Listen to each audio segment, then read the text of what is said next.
মন খারাপ কেন, তোমার কি হয়েছে ভাই? ভাই আমার এই মাত্র এইচএসসি, এখন আমি ভাবছি মানে আমার অ্যাডমিশন তো কমপ্লিট করতে হবে, এখন কোন জায়গায় ভর্তি হব সে ব্যাপারে আমি খুব চিন্তিত এখন, তাই জন্য আমি ডিপ্রেসড হয়ে বসে আছি।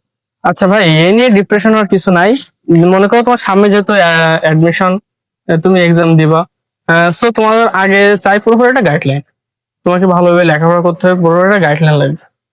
আচ্ছা ভাই, আমি তো চাচ্ছিলাম যে অফলাইনে না অনলাইনে ভর্তি হবো, এই ব্যাপারে যদি একটু কিছু বলতেন আচ্ছা আপনি। আচ্ছা ভাই, যদি অনলাইনে ভর্তি হও তাহলে অনলাইনে ভর্তি বারণ করছে না, কিন্তু অনলাইনে ভর্তি হলে একটা সমস্যা হয় কি, তারা বোঝাই দিচ্ছে তোমারে। এবার তোমার কোনো প্রবলেম হয়ে গেল, সাপোজ মনে করো, এবার তুমি সাথে সাথে তাদের কাছে কোশ্চেন করছো, ভাই আমার অমুক যায় প্রবলেম, এবার তুমি বলতে পারছো না, তারা তোমার সাথে সাথে অ্যান্সারটা দিতে পারতেছে না।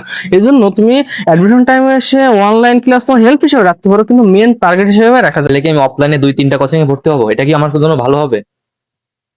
ভাই তুমি বলছো 4-5টা কোচিং এ ভর্তি হবে কিনা, কিন্তু এটা ভাই আসল সিদ্ধান্ত না। তুমি যখন 4-5টা কোচিং এ ভর্তি হবে, তখন তোমার কোচিং এর যে একটা পড়ার চাপ বা একটা প্যারা, তুমি কিন্তু তোমার নিজের পড়া কভার করতে পারবে না। কিন্তু আমাদের একটা জিনিস খেয়াল রাখতে হবে, আমি কোচিং করি বা যা করি না কারণ আমাদের মূল বইটা বারবার রিভিশন দিতে হবে। গাইড বলো, সাজেশন বলো, ভাই কোনো কিছু পড়ে কোনো লাভ নেই যদি তুমি মূল বইটা আগে না পড়ো। এই জন্য তোমার মূল বইয়ের বেসিকটাকে নিতে হবে, মূল বইটা। আচ্ছা ভাই, তাইলে আমার কি করলে ভালো হবে, না একটা প্রপার গাইডলাইন আমাকে দিন।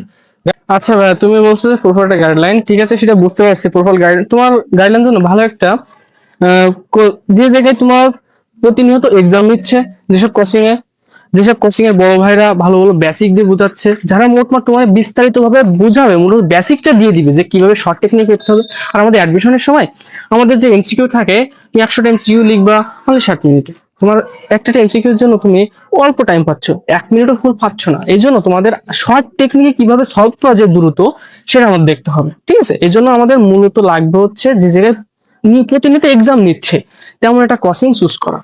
ঠিক আছে, এমন যারা প্রপারলি বোঝাবে, বেসিক থেকে বোঝাবে, তোমার মূল বইটাও সাথে সাথে কনসেপ্টটা ক্লিয়ার করে দিবে, মূল বই কেউ পড়াবে, শুধু যে গাইড ভিত্তিক পড়াবে এইরকম ধরনের কোচিং এ আশা করি ভর্তি হবে না। আচ্ছা ভাই, তাইলে আমি যদি শুধু কোচিং সেন্টারে ভর্তি হই তাইলেই কি হবে, মানে ওরা কি আমাদেরকে সবকিছু কমপ্লিট করে দিবে? ভাই তুমি কোচিং সেন্টার যদি বেটেও খাও তোমার চান্স হবে না ভাই। আগে নিজে পড়তে হবে, তোমার নিজের বই আগে নিজের আয়ত্তে আনতে হবে। কোচিং সেন্টার তোমাকে জাস্ট একটা গাইডলাইন দিবে বা একটা হেল্প দিবে, হেল্প করবে, কিন্তু তোমার কখনো পড়াটা তোমার করাই দিতে পারবে না। সো এই পড়াটা তোমার নিজের করতে হবে। সো যদি অ্যাডমিশনের সময় আসো, টেনশন করো না, এখনো টাইম আছে, ভালো করে নিয়ে পড়ো, আর দেখো ইনশাল্লাহ চান্স হয়ে যাবে। চলো যাই এখন।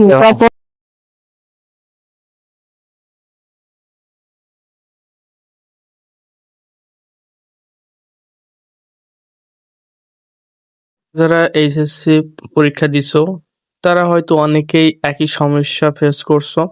যারা এই একই সমস্যা ফেস করছো তারা ভয় পেও না, আমরা তোমার পাশে আছি। যে কোনো প্রবলেম নিয়ে যদি তোমরা এরকম ধরনের কোনো সমস্যায় আহ, থেকে থাকো তাহলে অবশ্যই যোগাযোগ করো। আর দেরি করো না, তোমাদের সামনেই ক্লাস শুরু হতে যাচ্ছে, অ্যাডমিশনের ক্লাস। তোমরা যত সম্ভব দ্রুত যোগাযোগ করার চেষ্টা করো। আর কেন দেরি করছো, এখনই যোগাযোগ করো।